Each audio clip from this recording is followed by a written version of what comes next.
Michael Rowse, Michael Mike John Treloar Rowse Chinese, Lu Wei Si, born 1948-12-21 December 1948, is a Hong Kong public figure. A naturalized citizen of the People's Republic of China, Rowse was the Director-General of InvestHK, a department of the Hong Kong government. Rowse was one of the few foreign-born civil servants in the post-handover Hong Kong government.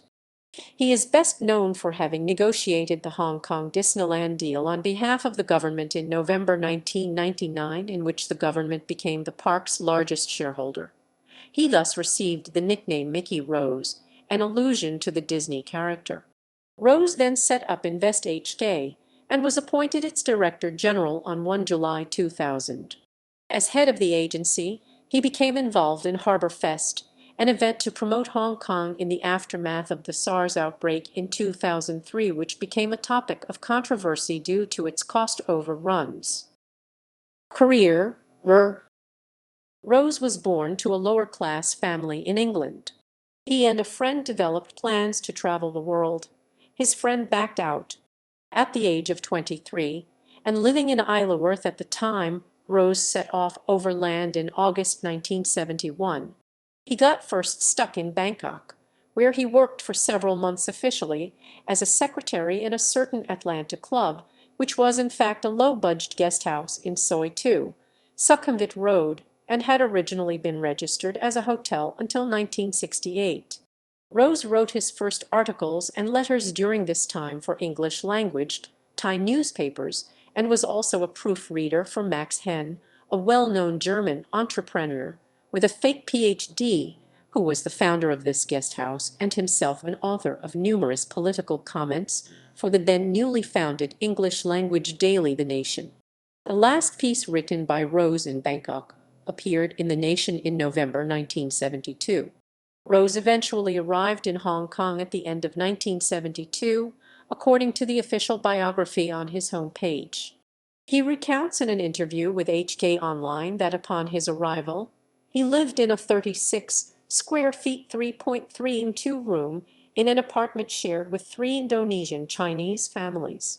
He worked as a reporter for The Star for 16 months, covering corruption and crime, and in 1974 joined the Hong Kong ICAC, where he worked in both the operations and corruption prevention departments.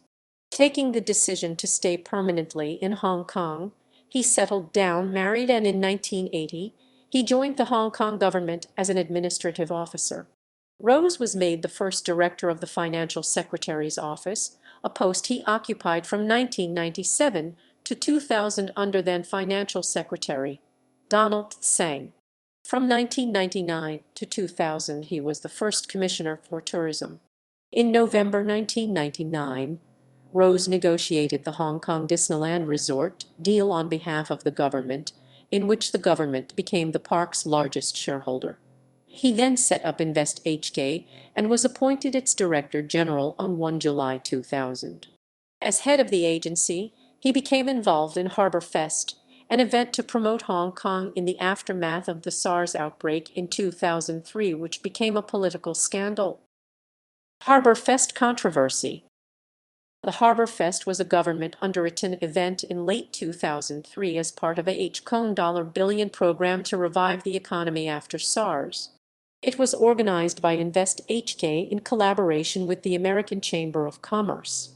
In the aftermath, Rowse was held responsible for failing to ensure that InvestHK critically examined the Harbour Fest budget and fully and adequately advised the working group on the finances. Consequently, he was fined 1 month's salary in October 2005. Legislator Choon Man Kwon criticized the government for making Rowse a scapegoat for ministerial failure. Columnist Jake Vander Kamp felt that Rowse had been let down by Donald Tsang, whose responsibility as chief secretary it ultimately was to oversee the Harbour Fest expenditure. Court ruling. In July 2008, Rowse won his judicial review against the government's decision to fine him $156,000 for his role in organizing Harbour Fest. The judge found there to have been a breach of the rule of fairness, as the threshold of the burden of proof was set too low, The committee's findings should not have been relied upon by the Secretary for the Civil Service. He further ruled that Donald Tseng had acted outside his powers in deciding to delegate his decision under the administration order to the Chief Secretary. The government allowed its right to appeal the decision to lapse on 12 September 2008, but said that the case would not affect the civil service disciplinary system as a whole. Rowse said that the trials to clear his name cost him HK $3 million. Book. In December 2008, Rowse declared that he would in due course publish his own account of the events surrounding the debacle. In November 2009, Rowse released the book entitled No Minister and No Minister, The True Story of Harbour Fest, in which he was highly critical of Henry Tang's silence over the inappropriate assignment of an entertainment event to the investment promotion agency InvestHK, and for shirking his political responsibility. The Civil Service Bureau CSB wrote to Rowse a few days before the expected date of publication to remind him that, as a retired directorate-level official, the civil service rules governing potential conflicts of interest required its approval for outside work, including book publishing. In his personal website, Rowse said the book was not written with the intention of absolving myself of any blame for the problems that arose, nor to point the finger at others. Rather, I have sought to set out what I did and didn't do and why. Personal, personal, personal, personal. After the return of Hong Kong to Chinese sovereignty, Rowse, who was already a Hong Kong permanent resident, decided to stay and continue to work as a civil servant. In August 2001, Rowse was the first non-Chinese civil servant to become a naturalized citizen of the People's Republic of China, a requirement under the Basic Law. Rowse divorced from his first wife, with whom he had 2 sons, now adult. He is married to Fanny Wang, a former journalist, now a communications consultant. The couple have 1 daughter and 1 son. Rowse received the PR Week Communicator of the Year award in November 2001.